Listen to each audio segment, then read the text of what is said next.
Well, for the first time in history, the nation is seeking to criminally charge a person who was elected to lead it as a president. Former President Donald Trump is expected in court this afternoon in Miami, where he says he will enter a plea of not guilty. This following a 37-count indictment on his handling of classified documents after he left the White House. And we have live team coverage for you this morning. We begin with our co-anchor Stephen Graves, who is live in Miami with a breakdown of what could happen today and what happens next. Stephen, good morning. Aaron Nathley, good morning to you. Like you said earlier, former President Donald Trump, right now, he is waking up in Doral at his golf club. In just hours, he will be in this federal courthouse right now.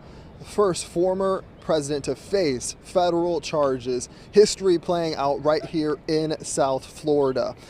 Again, it's going to be on the 13th floor here at the federal courthouse. It's going to happen at 3 o'clock this afternoon is when he will face that federal judge for this arraignment hearing. We know no cameras will be allowed inside that courtroom, so we won't see pictures or videos coming out of there. The former president says he will plead not guilty to those 37 charges related to his alleged mishandling of classified documents after leaving the White House. The 49-page indictment says Trump carelessly stored those documents containing national defense secrets throughout his Mar-a-Lago resort on Palm Beach, in boxes in a ballroom, bedroom, even bathroom. We've been showing you those pictures in the indictment. It also says Trump suggested that at one point his attorney hide or destroy the documents. Trump, though, insisting throughout this whole thing he did nothing wrong, that he is innocent here. Back outside here at the courthouse, once Trump arrives, he will go through sort of a underground tunnel from the old federal courthouse to the new one that you see right behind me here. You can see right now there's some tape that blocks off the immediate perimeter here of the courthouse, all for security, of course. And then he will be processed as a criminal defendant here. He'll be most likely be fingerprinted, all of that taking place in just a few hours. While that plays out inside the courtroom, outside there is tight security here. We know Miami officials expecting possibly thousands of Trump supporters out here, possibly even protesters as well. Right beside me were some Department of Homeland Security police. So with further details on that, I want to bring in our Caleb Califano, who is breaking us all down. He's also here at the courthouse. Caleb, what are you seeing? Well, Stephen, obviously with a former president making his way to this federal courthouse later this afternoon, the security here, it's going to be very tight. It's already been very tight as of this morning. We've seen, as you said, multiple law enforcement agencies walking around the premises for the past few hours. And to be honest, they have been hard at work for the past few days setting up different things like barricades and police tape around the building. It's an extremely large response due to a situation like this never happening before. Multiple county, state, and federal agencies have all convened to this one building to make sure everything runs smoothly.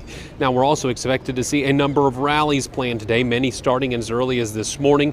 Miami Mayor Francis Suarez says it's in people's right to protest, but he wants to keep it peaceful.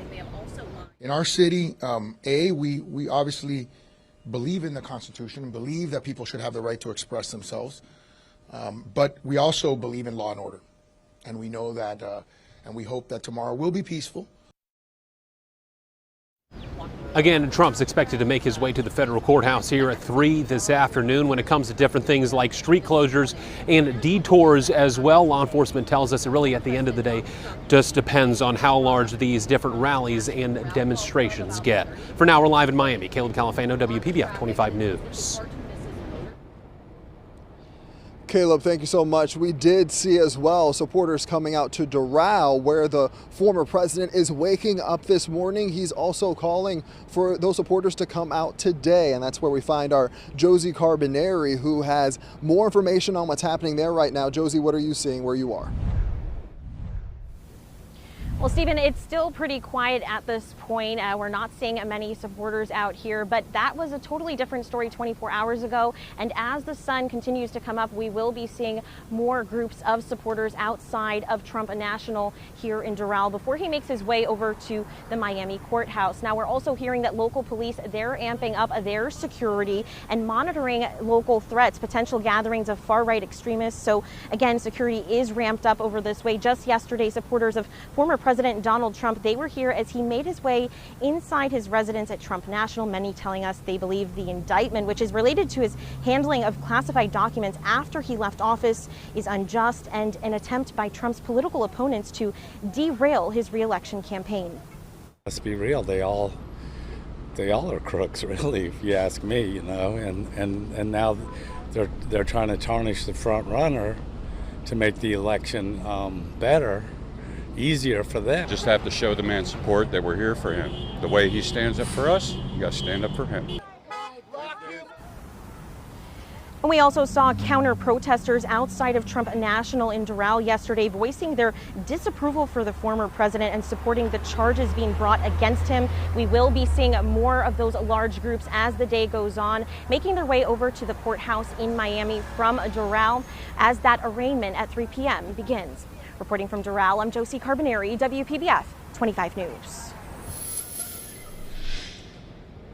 Josie, thank you so much. Yeah, and at this hour, we know that the former president and the prosecution making changes to their legal teams right now. For example, special counsel Jack Smith has at least 2 prosecutors from the Miami U.S. Attorney's Office on his team. One of them is Karen Gilbert, a Miami prosecutor. She was part of the team that helped prepare for the FBI search of Mar-a-Lago last August as part of the classified documents investigation. Trump's team has been reaching out to Florida-based attorneys and firms to gauge their interest in joining them, of course, as 2 of Trump's attorneys resigned when that indictment came down. Trump vowing, though, to stay in the race for the White House even if convicted, but the trial, that may go even beyond November 2024. In about 5 hours after leaving here, appearing before a federal judge, hearing his charges, he will then go back to New Jersey to a golf club there to then hold another campaign rally. So be sure you stay with us as coverage continues to unfold here at the Miami Federal Courthouse. Former President Donald Trump's historic appearance here happening as we speak, and it's going to be going on later this morning. So we want to make sure that we keep you covered. Make sure you download our WPBF News app. You can go to our website right now, WPBF.com, if you want to read that full indictment. We're going to check in with you later, one last time this morning, but for now, I'm live here in Miami. Aaron Nathley, back to you. All right, a lot of information preparing for the day ahead. Stephen, thank you so much.